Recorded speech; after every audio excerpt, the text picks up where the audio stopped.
बच्चों, welcome to science from Ankur Vila. NCERT class 10 का chemistry में आपका कार्बन एंड इट्स कंपाउंड चल रहा था, जिसमें मैंने आपको कार्बन एंड इट्स कंपाउंड की काफी चीजें प्रीवियस लेक्चर में पढ़ाई हैं। आज हम लोग वैसे पढ़ रहे थे नेचर ऑफ कार्बन, तो हम लोग नेचर ऑफ कार्बन में चलते हैं, कुछ और कार्बन की प्रॉपर्टीज जानते हैं। ठीक है, तो पहला क्या लिखा है, the small size of the carbon atom. Carbon atom का स्मॉल साइज होना। The great strength of the carbon carbon bond. ठीक है, मल्टीपल कार्बन टेंडेंसी। आप देखिए, मैं इसके तीनों पॉइंट को एक एक वन बाय वन एक्सप्लेन करूंगी। ठीक है, पहला क्या लिखा है, स्मॉल साइज ऑफ कार्बन। क्यों? क्योंकि स्मॉल साइज क्यों? क्योंकि इसका एटॉमिक नंबर क्या होता है, 6 होता है। इस कार्बन का 6 होता है। इसका इलेक्ट्रॉनिक कॉन्फ़िगरेशन करेंगे तो 2 and 4 आएगा, मतलब इसमें केवल 2 सेल बनेगी। ठीक है, ये हो गया न्यूक्लियस, ये हो गया एक सेल, ये हो गई दूसरी सेल। ठीक है, 2 बनी, एक में 2 इलेक्ट्रॉन और एक में 4। ठीक, ये इसकी 2 सेल बन गई, 2 सेल बनी, इसमें ज्यादा नहीं। क्यों? क्योंकि इसका एटॉमिक नंबर 6 होता है। ऐसे ही अगर हम और लेते हैं, मान लीजिए हम क्लोरीन ले लेते हैं, क्लोरीन का 17 होता है। इलेक्ट्रॉनिक कॉन्फ़िगरेशन करेंगे तो 2 8 7 आएगा, मतलब इसमें 3 सेल बनेगी। ठीक है, ऐसे ही ऐसे धीरे धीरे बढ़ता जाता है। अगर हम स्कैंडियम लेंगे तो स्कैंडियम का क्या होता है, 21 होता है। अगर हम इसका इलेक्ट्रॉनिक कॉन्फ़िगरेशन करेंगे तो 2 8 8 3। ठीक, इसमें 4 सेल बनेंगी। ठीक, इसमें 4 सेल, इसमें 3 सेल, और कार्बन में 2 सेल बनती है। ठीक है, फिर क्या लिखा है, the great strength of a carbon carbon bond. 2 carbon के बीच में एक बहुत अच्छा क्या होता है, स्ट्रेंथ होती। कैसे? क्योंकि कार्बन का जब हम इलेक्ट्रॉनिक विन्यास करते हैं, अभी हमने आपको बताया इलेक्ट्रॉनिक कॉन्फ़िगरेशन करते हैं, तो देखिए ये हो गया, इसका है न्यूक्लियस। ठीक है, एक सेल ये बन गई, एक सेल ये बन गई।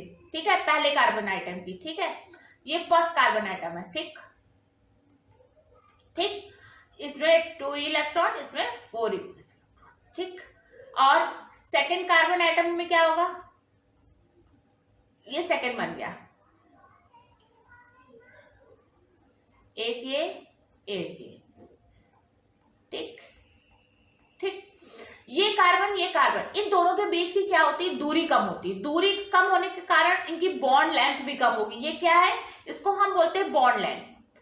ठीक है,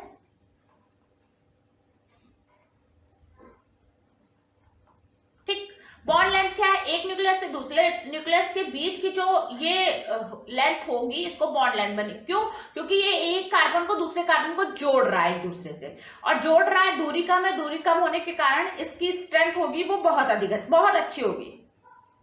क्या होगी, ग्रेट स्ट्रेंथ होगी। ठीक, दोनों पॉइंट समझ में आया, स्मॉल साइज का होना और कार्बन कार्बन बॉन्ड के बीच में एक ग्रेट स्ट्रेंथ होना। दूसरा क्या, मल्टीपल बॉन्ड टेंडेंसी। अगर मल्टीपल बॉन्ड टेंडेंसी की बात करते हैं कार्बन में, तो आप समझिए कि ये कार्बन है, कार्बन अगर हाइड्रोजन से ये बॉन्ड करता है तो इस तरह का कुछ सिंगल बॉन्ड स्ट्रक्चर बनता है। ठीक है, अगर कार्बन का अगर हम CO2 करके अगर हम ये स्ट्रक्चर बनाते हैं तो कार्बन डबल बॉन्ड बनाता है ऑक्सीजन से। ठीक है, कैसे? क्योंकि ऑक्सीजन का होता है electronic atomic number 8, electronic configuration करेंगे 2 6। ठीक है, 2 6 करेंगे और इसके लास्ट में कितने इलेक्ट्रॉन बनेंगे, 6, और कार्बन में कितने होते हैं, 4। ये 2 ऐसे, और इसके 6 बना लो, 1 2 3 4 5 and 6, और इसके भी 6 बना लो, 1 2 3 4 5 6। अब देखिए 6 6 इसलिए बना दिए क्योंकि इसका लास्ट में जितना यहाँ पे आएगा, लास्ट सेल में जितने इलेक्ट्रॉन होंगे वो हम बनाएंगे। तो ऑक्सीजन में 6 और कार्बन में 4, क्योंकि कार्बन का भी हमने ऊपर करके बताया है, यहाँ पे 4। तो हमें ऑक्सीजन के लिए कितने इलेक्ट्रॉन की जरूरत पड़ेगी, 8 करने के लिए? 8 करने के लिए इसमें 2 इलेक्ट्रॉन की जरूरत पड़ेगी। अगर 2 इलेक्ट्रॉन और हो जाए तो ऑक्सीजन 8 हो जाएगा, और ये क्या बन जाएगा, स्टेबल। ये क्या बन जाएगा, एक स्टेबल कंपाउंड बन जाएगा। तो उसके लिए ये क्या करेगा, कार्बन से क्या करेगा, ये म्यूचुअल शेयरिंग कर लेगा। क्या करेगा, म्यूचुअल शेयरिंग कर लेगा। ठीक, म्यूचुअल शेयरिंग कर ली। म्यूचुअल शेयरिंग के कारण इस ऑक्सीजन के 8 हो गए, इस ऑक्सीजन के भी 8 हो गए, और इसके पास 4 थे, इसने 2 2 और ले ली इलेक्ट्रॉन, तो कार्बन के पास भी 8 हो गए। ये पूरा क्या बन गया, एक स्टेबल कंपाउंड बन गया। ठीक, तो क्या हुआ, मल्टीपल बॉन्ड टेंडेंसी पाई, सिंगल बॉन्ड भी पाया जाएगा और डबल बॉन्ड भी और ट्रिपल बॉन्ड भी। कैसे? नाइट्रोजन का क्या होता है, 7 होता है, तो नाइट्रोजन से अगर बॉन्ड करेगा तो इसका क्या होगा, 2 और 5, ठीक। लास्ट में कितने 5 इलेक्ट्रॉन। अगर हम यहाँ पे कार्बन बनाते हैं, यहाँ पे नाइट्रोजन बनाते हैं, तो 1 2 3 4 एंड 5। कार्बन में कितने 4, 1 2 3 4, और ये ट्रिपल बॉन्ड से बॉन्डिंग कर लेगा, ठीक। ट्रिपल बॉन्ड से बॉन्डिंग कर लेगा तो ये क्या होगा, नाइट्रोजन का पूरा हो जाएगा। पर कार्बन में कितने होंगे 7 इलेक्ट्रॉन, तो 7 इलेक्ट्रॉन होंगे तो एक हम यहाँ पे H से जोड़ देंगे, तो इसका फॉर्मूला क्या बन जाएगा HCl, ठीक। तो ये भी क्या बन जाएगा, एक स्टेबल कंपाउंड बन जाएगा, ठीक है। समझ में आया, मल्टीपल बॉन्ड मतलब सिंगल भी पाया जाएगा, डबल बॉन्ड भी पाया जाएगा एंड ट्रिपल बॉन्ड भी पाया जाएगा। तो तीनों पॉइंट्स मैंने क्लियर कर दिए। नेक्स्ट चलते हैं। अब क्या है आइसोमेरिज्म। आइसोमेरिज्म क्या होती है, ठीक है।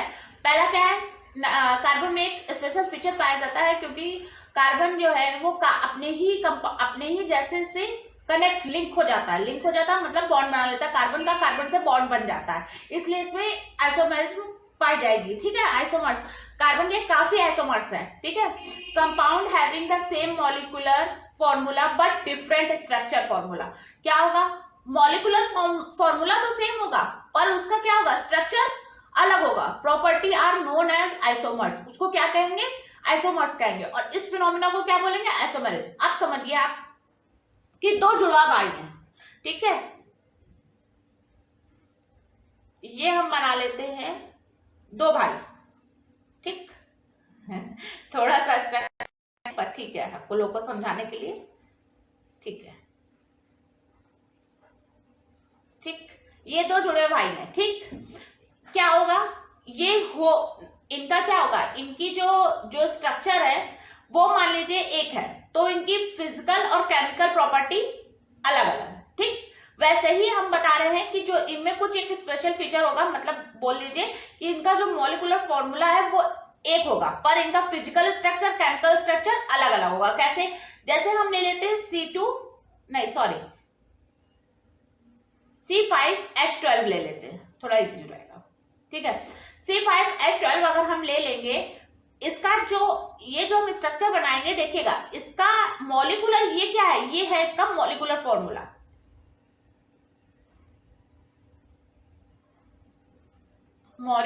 फॉर्मूला, ठीक ठीक।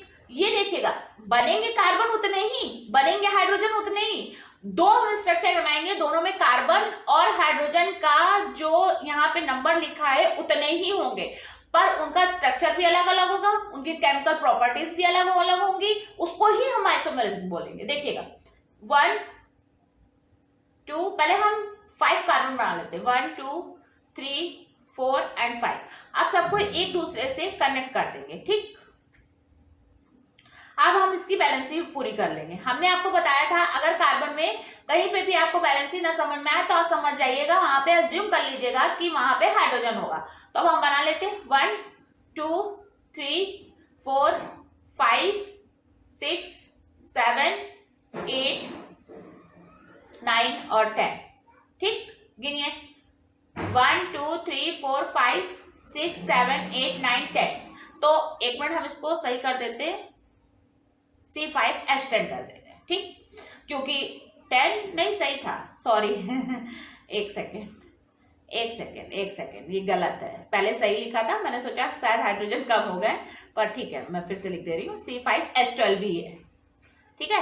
आप देखिएगा C5H12 है, ये इसका मॉलिक्यूलर फॉर्मूला है, मॉलिक्यूलर फॉर्मूला सेम है, ठीक है। स्ट्रक्चर एक ये बन गया स्ट्रेट चेन, ये किसमें बना है, एक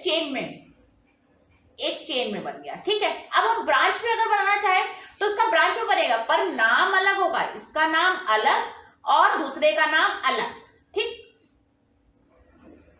कैसे, देखिए 1 2 3 4 और एक कार्बन हम यहां कनेक्ट कर दे रहे हैं, ठीक। अब हम इनको एक दूसरे से कनेक्ट कर देंगे, कैसे, देखिए पहले हम यहां इसकी बैलेंसी पूरी कर देते हैं, क्योंकि कार्बन में 4 होती बैलेंसी, ठीक। ये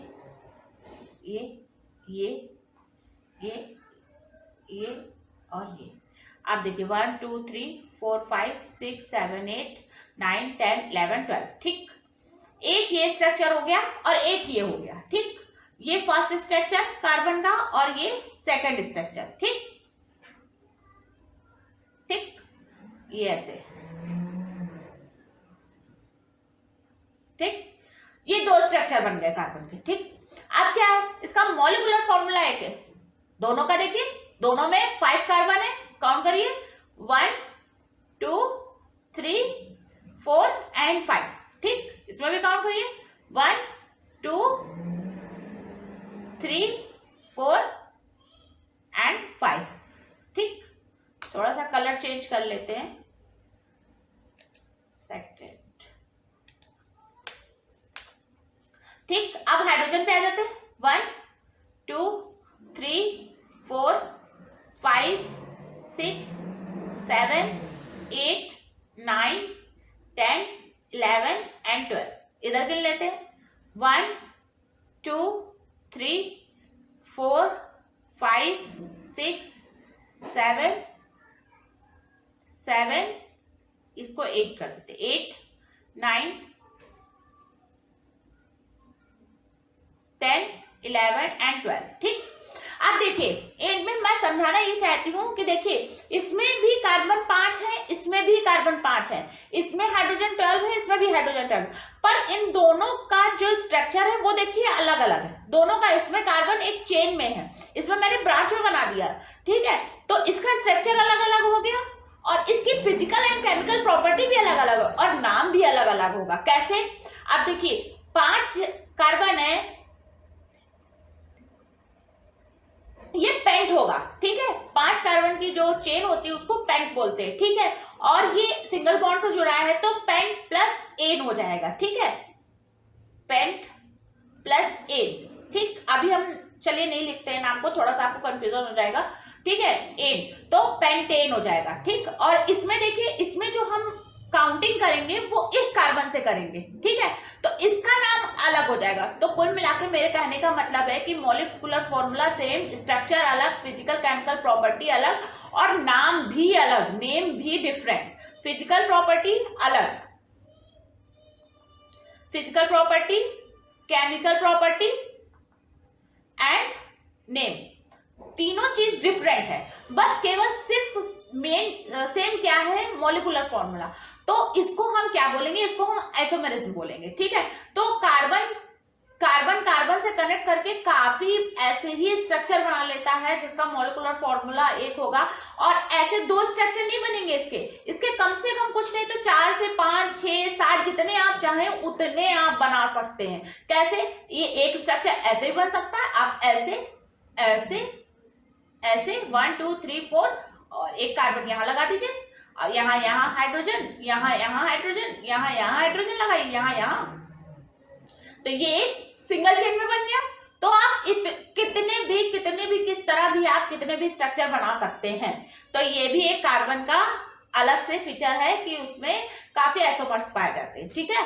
तो आपको नेचर ऑफ कार्बन में हमने कई पॉइंट्स बताए हैं, आई होप आपको क्लियर हो गया होगा। तो अगर आपको मेरा सेशन अच्छा लगा हो तो प्लीज मेरे चैनल को लाइक शेयर एंड सब्सक्राइब करिएगा, ताकि आपका सपोर्ट मिलता जाए और ये चैनल हमेशा ही आपकी पढ़ाई के लिए फ्री रहेगा। कभी भी इसमें किसी भी प्रकार का कोई भी पैसा नहीं लिया जाएगा। Thank you.